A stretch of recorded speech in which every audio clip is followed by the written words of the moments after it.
Hey there! Are you in need of a new UI? Still rocking that old school classic boss setup? Ain't that pretty vanilla? Windwalker POV here, and I'm gonna walk you through how to go from this all the way to this for the low price of 30 minutes of your time. We're about to do a crash course you don't want to miss for a second. Well, that was weird. Anyway, what's up, Windwalkers? Today I'm going to be going through all of my add-ons and Weakauras so that you can easily replicate them for your own characters. Now, when I say this has been a highly requested video, I am not over-exaggerating. So, in terms of how this video is going to be structured, I'm going to go through add-ons first, and then segue into Weakauras. There are some Weakauras that require certain add-ons, but if that's the case, I'll be sure to mention it when I go over the relevant add-on. Other than that, I think it's also worth mentioning that every single add-on and Weakaura will be linked in the description. So, I do apologize in advance for making you scroll through a never-ending wall of text, but trust me, it's better than having to type it all out. Finally, everything is going to be chaptered throughout the video, so if you're only really looking for one or two add-ons or Weakauras that you've seen me use, then it should be easy to skip about through the video to find exactly what you're looking for. Alright, all on the same page, let's kick things off by looking at add-ons. So, before we delve into all of my add-ons, first we kind of need to talk about how to actually install an add-on for World of Warcraft. Now, I'm sure many of you know how to do this, but I'm sure there are a few of you who won't. Now, there are two ways to go about this, and I'll walk you through both of them. However, the second method is the one I would advise you use. Method 1. Let's say you've clicked one of the add-ons in the description. It will take you to a page similar to this, and all you've got to do is press download. Once this is installed, you need to make sure you extract it to the right folder. This folder will be on whatever drive you've downloaded World of Warcraft to, and then you follow this path all the way down to the add-ons and hit OK. Now, when you next load up WoW, the add-on will be available to you to use in-game. You'll have to repeat this for every other add-on in the exact same way. So now, let's look at method 2. Here, you're going to install the CurseForge app. Think of this as an add-on companion. Now, once you've downloaded CurseForge, all you have to do is select World of Warcraft, make sure you're set on retail, and then search for one of the add-ons via the application. Once you've found the selected add-on, hit install, and it will automatically download straight into your WoW add-on folder. So already, this method is looking a lot more user-friendly. However, what really drives this one home is updating add-ons. With CurseForge, all you have to do to update your add-ons is open the application and press update. You don't have to manually search for them online like you would with method 1. Basically, by using CurseForge, you'll save yourself a ton of hassle in the long term. And before you ask, no, I'm not sponsored by CurseForge. But hey, CurseForge, if you're watching, maybe hit me up sometime, yeah?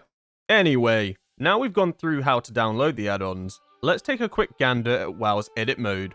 Although it isn't an add-on itself, it's just as important, and it makes sense to go through it before moving on. For the sake of the argument, let's say you've made a completely fresh character and you don't have a single add-on to your name. Open up your option panel and select edit mode. Here you'll find all of Blizzard's baseline UI options, and we're going to have a little mess around with them. Luckily, Blizzard are absolute ballers and have given us an option to share this, so if you want to copy my baseline WoW UI exactly, then you can find the import code in the description. However, if you don't want to import this and like features of your own edit mode that you've made yourself, I'll overlay the grid here so you can move your own UI around with reference to where on my screen I've put everything.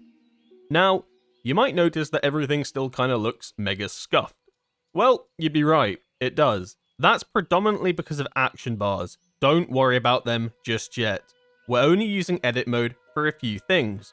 All we care about with edit mode is the position of raid frames, party frame, player frame, target frame, chat frame, focus frame, buff frame, debuff frame, mini-map, and objective tracker. Now that I've actually listed them out, that kind of sounds like a lot. Basically, it's everything but action bars. I would highly advise importing my edit mode UI. However, if you really don't want to, then the main things to care about position-wise are raid frames, party frames, player frame, and target frame. The general idea of this setup is to make everything important central to your screen, as this is where you're going to be looking about 95% of the time. Now, let's move on to the first real add-on, starting with the big one, Bartender4. If Blizzard edit mode is the foundation of my UI, then Bartender is the foundation of my action bars. If you've never heard of Bartender, the best comparison I can make is to something like ELV UI, but it's nowhere near as tedious. The add-on allows you to make action bars of all shapes and sizes and move them to wherever you want on the screen, as well as giving you the option to hide them if you wish. Basically, it's an add-on for your buttons. Now, this is how I have my action bars set up on every character I play, and there is method to the madness. The bars in the center left and right of the screen are allocated for defensives and utility spells.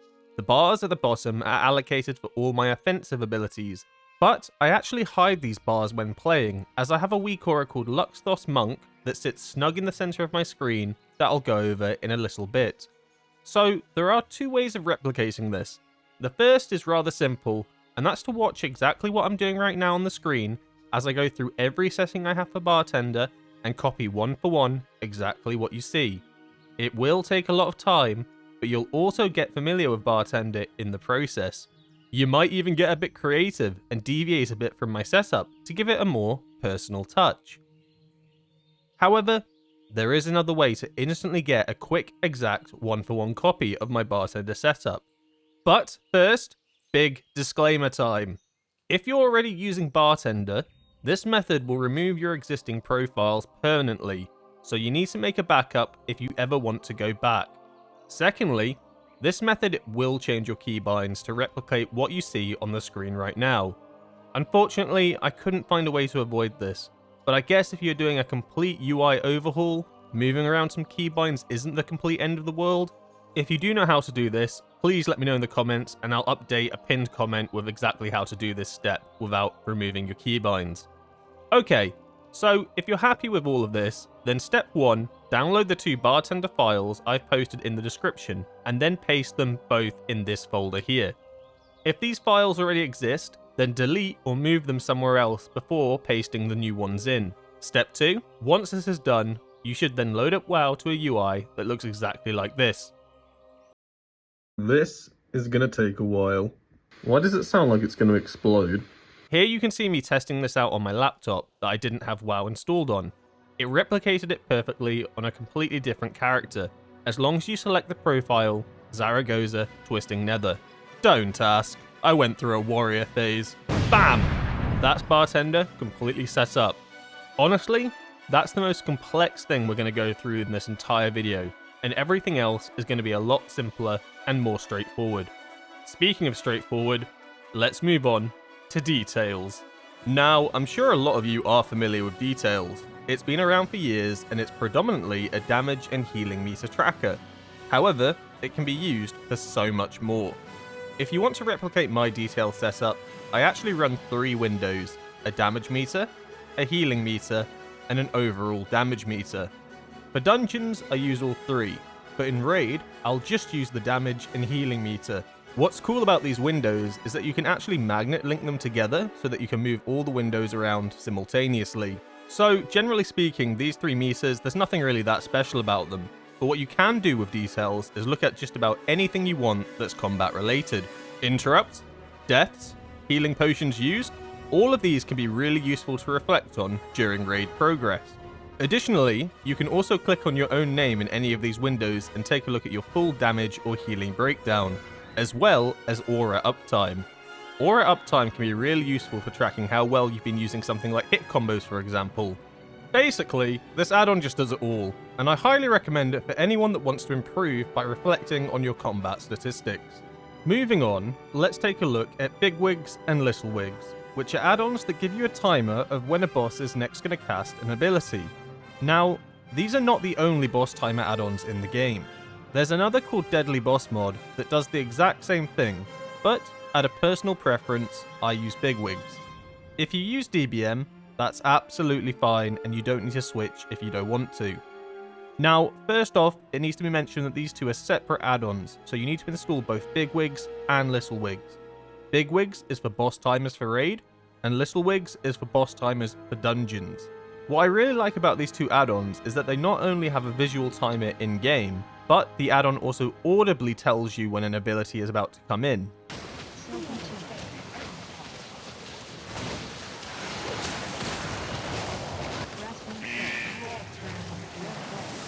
Now, I'm not going to go too in depth on these add-ons right now, as there is a Weakaura that we are going to pair them up with called Ability Timeline that you have a sneak peek of in this clip here that greatly improves the visual clarity of the ability timer on screen.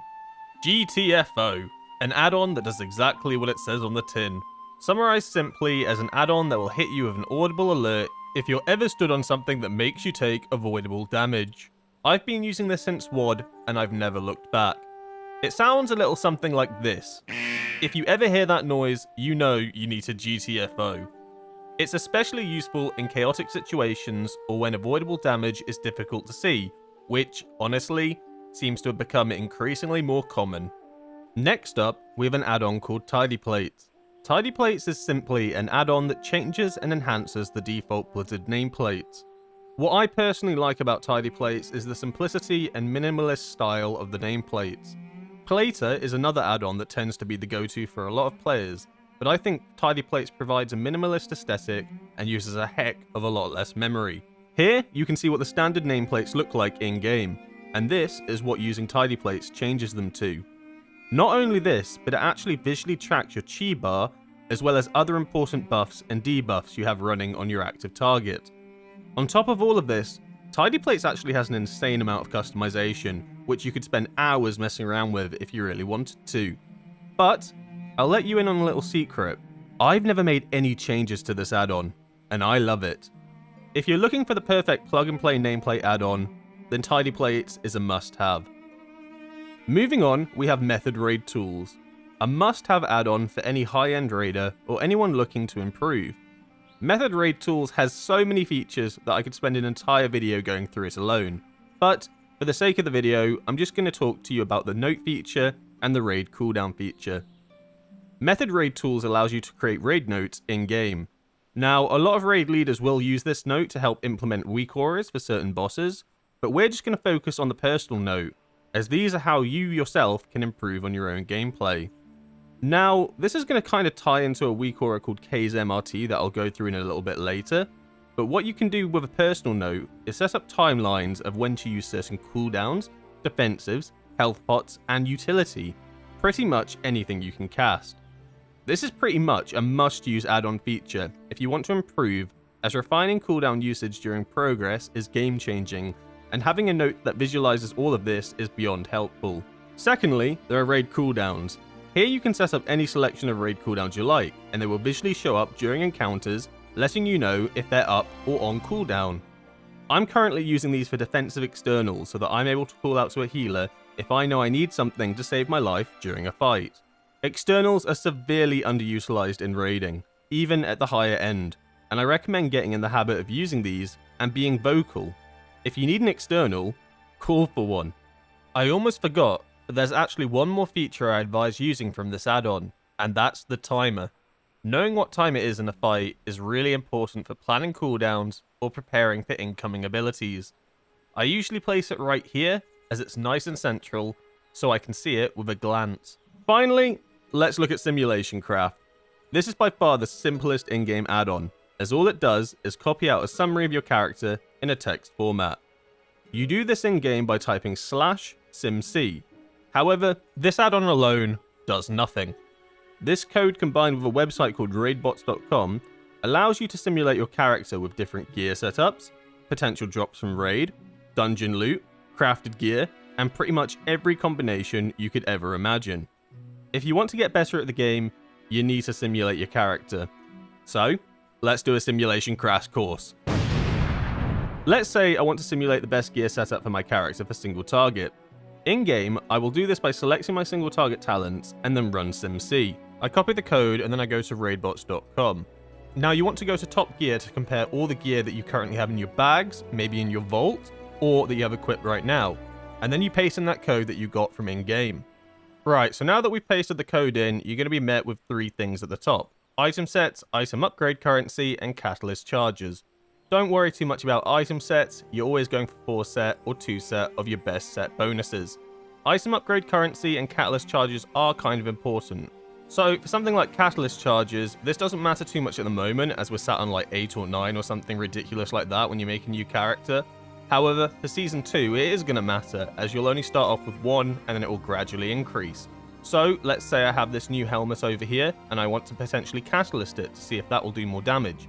I'll be able to do one, but that means if I want to catalyze another piece of gear, I won't be able to do it, as the simulation allows me to be realistic with what I want to do.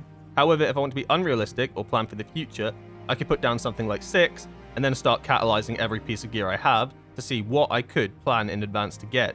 The same for currency. You can see I have 2,000 Valor Stones, so I'm probably going to be able to get anything that I want upgraded. But let's say you've just got 100, suddenly I can only upgrade this piece of gear once and I can't upgrade it to its max item level. However, if you are planning in advance, you can do that. So it allows you to be realistic, but also plan ahead, if that makes sense. So let's talk about actually simulating gear. What you're trying to do here is trying to find the best gear combinations that you have in your bags. Whether that be for stats or set pieces, whatever, this will simulate all of that you select and tell you what is the best gear you have. So what we're going to do here is we're going to simulate a normal head and a catalyzed head, and we're going to see which one comes out on top for me in my current gear setup. As I'm on my max character, I don't really need to simulate things like my back or my chest or my wrist. They're all maxed out and I'm happy with them. However, for something like the waist, I do want to simulate this. For sake of demonstration, what I've equipped is a 626 belt. I want to then compare it to 2 belts that I have in my bag that are both 639 and have different sockets on them. So I want to see which of these 2 belts is going to come out on top for me in single target. The same can be said for the ring. When this ring came out, I did a fair bit of simulating to see what would be the best ring to pair it with, and it did tend to come out to be the key to the unseeming. But in this demonstration, we are going to test it out with the Ring of Earth and Craftsmanship to see if maybe that's taking the upper hand now that new simulations have been produced. So, moving on, we now have enhancements. Now, a lot of these are already locked in, so it is a lot to look at and you might get overwhelmed, but really don't. Anything I have selected here is what you're going to be taking every time. Authority of the Depth, main hand, Depth offhand, Cloak, Wing Grace, Crystalline Radiance chest. Legs, you're going to go for the Stormbound Armor Kit, and feet, Defender's March. Now braces, it's up to you. If you want a bit of leech, speed, or avoidance. I tend to go for leech or avoidance, probably avoidance at the end of the day. Rings are where things are going to get a little bit different, and that's all going to depend on how your gear actually balances out. So what I suggest doing first is simulating your gear first, finding out what your best optimized setup is, and then going through ring enchants here. You can do this multiple times as you're only allowed a max of 4 selections, so it makes sense to do as many combinations as you want to find out what your best combination is. For sake of demonstration though, I'm just going to select all of the standard radiant ones. Gems, I'd look at it in the exact same way as rings, is that once you've found your best gear, then run your gem combinations. You have a max of 12 selections, but you can see now that we've got the addition of the new Citrin gems. So, what we're going to do here for the demonstration is we're just going to run all of the Citrin ones and see what the best combination is. Almost there now, and we have talent. So this is where you could compare different talent trees. As I'm doing single target, I could potentially compare 2 talent trees. One that has one specific talent, and one that runs the other, and see if maybe one setup's better for my current build at the moment, or not. You could spend hours and hours and hours doing these simulations if you really wanted to, and I advise getting in the habit of it whenever you get a new piece of gear, or potentially want to try out a new build. It's always worth looking through this first. Before pressing Find Top Sim, what I suggest doing is opening up simulation options. This is where you're going to select your fight style. If you're ever simulating for single target, patchwork, 1 boss, 5 minutes, weekly. If you're ever running for AoE, dungeon slice. Now it sounds weird, but if you select any of these other options, it doesn't really present an accurate simulation for Windwalker Monk. So Dungeon Slice AoE, Patchwork single target. As we're doing single target, we're going to go Patchwork. And then finally, we're going to press Show More Options. This is where you can do things like food, blast, augmentation, and weapon runes, as well as raid buffs. I'd leave all raid buffs on. I wouldn't press Power Infusion, as it may not work for all specs, and it can be a little bit misleading. For potions, Tempered Potion 3 currently. Food, Feast of the Midnight Masquerade, Flask, Alchemical Chaos, Augment. I personally use Rebound Augment Rune because I'm a cheapskate, but if you really want to test out your maximized damage, Crystallized Augment Rune. And then for weapon runes, you want to be careful here and make sure that you press Dual Wield and not just Main Hand, as it will only put 1 weapon oil on. You want to go to Dual Wield, Algari Mana Oil, as these are our best at the moment. And then all you got to do is press Find Top Gear and wait it out. So we've run the simulation, and out of all the options that I selected, it only suggests that I change 1 item, and that's the belt. Now this might not always be the case. Sometimes you'll get a lot of things that you need to change in and out depending on your gear setup. Sometimes you'll get absolutely nothing. If you scroll down a little bit further, you can actually see how the simulation works and how it compares to each other. So you can see that this is my current gear, the one that I went in with, the 626 belt I think it was. And then you can see by equipping this belt, I get a 8.7k damage increase. So it makes sense to do that. So I always advise starting with a top gear before you do any other simulations. So we've done our top gear, we've put our new gear on in game, and we've run SimC again. Now we're going to go to Droptimizer. This is where you look at things like raid drops, dungeon drops, and crafted gear drops. We paste in our simulation. This one's way more straightforward, and that's why you need to do top gear first so that you get the right code in for when you're looking for your gear upgrades. So for instance, if we want to do Nurubar Palace and we're looking at Mythic, we want to look at what the best gear is at 639, and then you run the Droptimizer and do that. The exact same for Mythic Dungeons. You do it on a plus 10 Vault, max that eye level, and then run it on each of these dungeons individually. Crafted, it's the exact same thing. You run it on 636, the max item level it can be, and then what I suggest doing is testing it with all different sorts of stats. You might find with Crit Haste, for example, it's a 3k upgrade, but Mastery Verse, for example, you could have a 12k upgrade. So don't just run one, run them all, and if you do need to change your crafted gear, do. Finally, I just wanted to talk about stats on this page.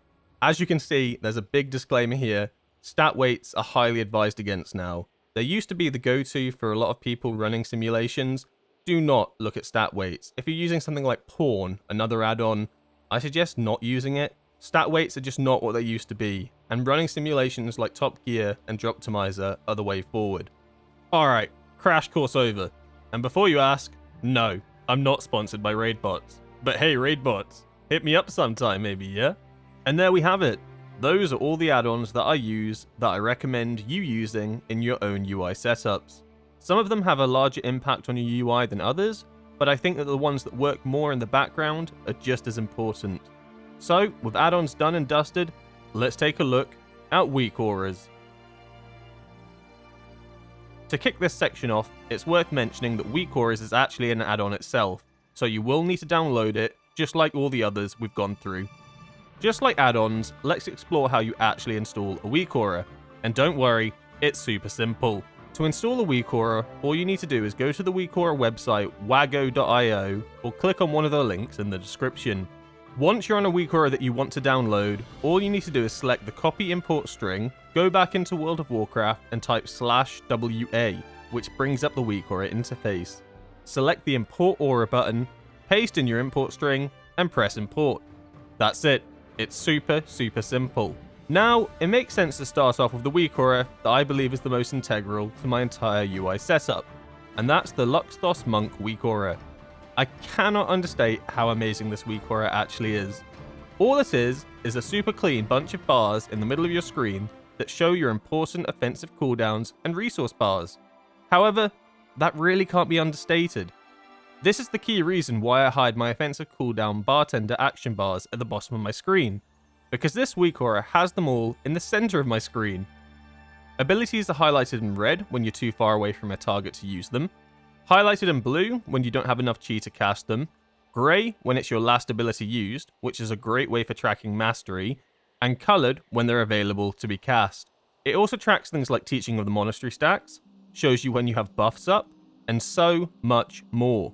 It is the perfect Weakaura. One of the greatest things about this Weakaura is it takes into account your talents as well as what abilities you're running.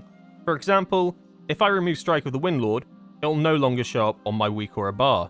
Another cool thing about this Weakaura is that it's specialization specific, so you can swap to Brewmaster whenever you want, and it works in the exact same way. Not only this, but Luxthos has done this for every single class and spec. This is an amazing Weakaura, and if there was only one thing from this entire video I could recommend, it would be this. Alright, that's enough glazing. Now let's have a look at the Weakaura and some of the changes that I've made to it. Initially, when you import this Weakaura, it will have an inbuilt Flurry Strike tracker, as well as visible utility cooldowns and defensives underneath it.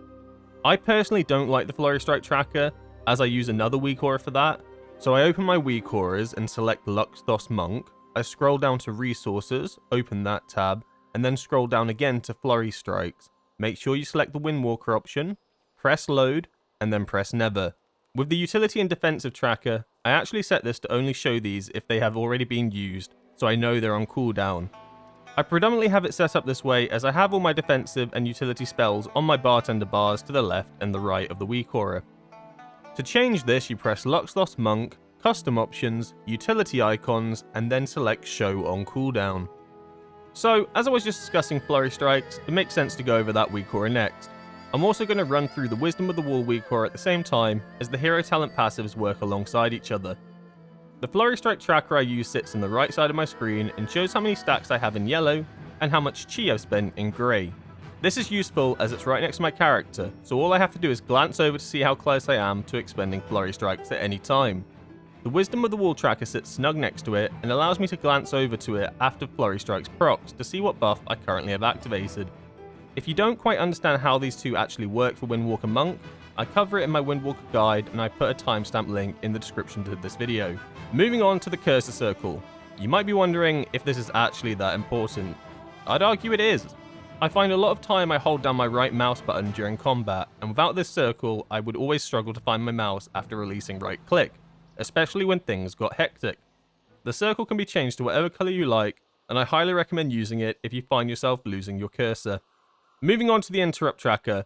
Good news, it only works in dungeons. You don't want this in raid as you'll have 20 plus interrupts on your screen at all times. Now, there are a ton of Weakauras for this, but there is a reason I like this one specifically. When you join a group, this Weakaura will automatically list all kick and single target interrupts in the group. Other ones that I've tried will only add them once they've been pressed, and this can lead to the interrupt tracker overlapping my bars, which is a nightmare mid-key. If you position your interrupt tracker in this spot here, anytime it adds interrupts, it will always ascend, so you never run into this problem.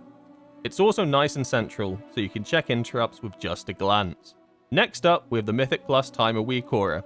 Extremely simple, but when you start a dungeon, it will replace your timer with this clean interface that shows you the breakpoints for timing a dungeon, as well as how well you are doing in comparison to a previous run.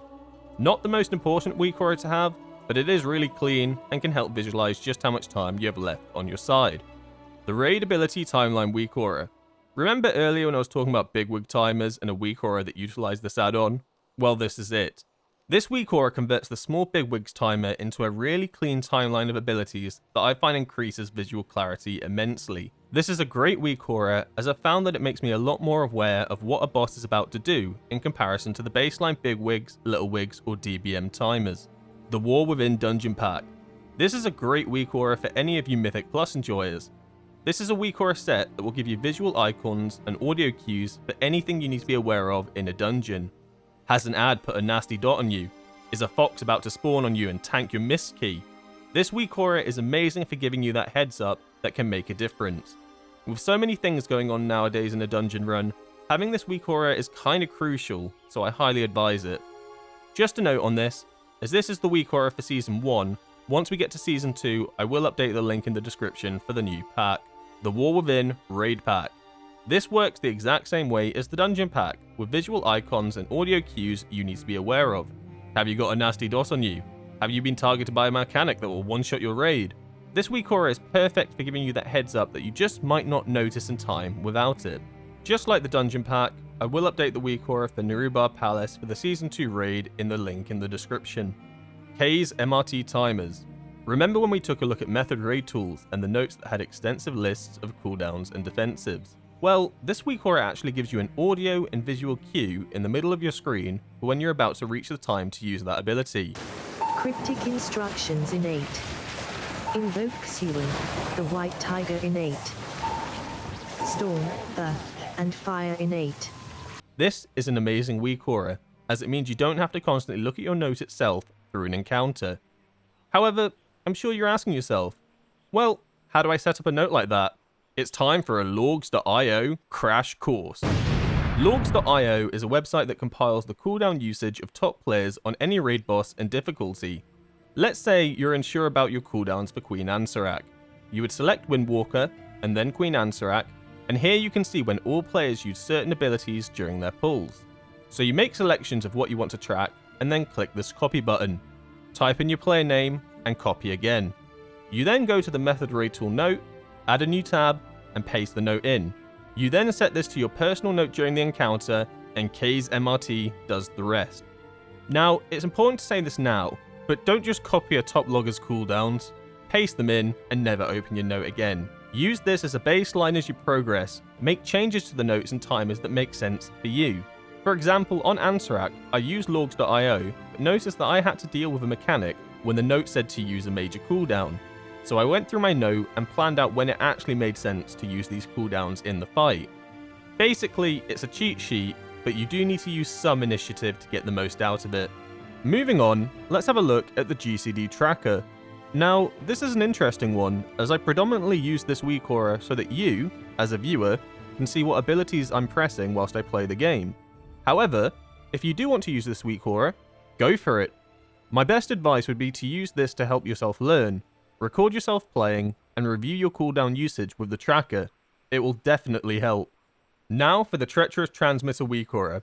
I put this second to last as it's not going to be relevant for much longer, as it is a Weakaura for a trinket. However, it is still useful currently if you are running it. This Weakaura is useful as it visually and audibly tells you what you have to do to get the buffs. Collect or stand in circle. Which can help a lot when you're trying to use the trinket with 19 other players stood on you. For those of you that don't know, the orb in the disc will always spawn at 2 o'clock to where your player is facing. Finally, but definitely not least, is my own cooked up CC tracker. This is one that I modified from a PvP Weakaura, so for this you can't download it from wago.io. You will have to import the code I've pasted in the description. I apologise. This Weakaura works in raid and dungeons, and what it does is it makes an audible sound and shows a visual image whenever CC is used that isn't an interrupt kick. This is great for pugging a dungeon, as you will know if another player has used a stun, and when the icon vanishes, you know the CC has run out. I really recommend using this one, as it helps you avoid overlapping crowd control when you don't have comms. And there we have it, a complete UI guide with all of my main add-ons and Weakauras. I hope that this video helped you, whether it be for just one specific Weakaura, or a complete UI overhaul. If you found this video helpful, I would really appreciate you liking the video, and if you want to see more content like this, or other Windwalker specific content in the future, make sure to subscribe. Other than that, if you have any questions, let me know in the comments. Thank you for watching, and I'll catch you in the next one.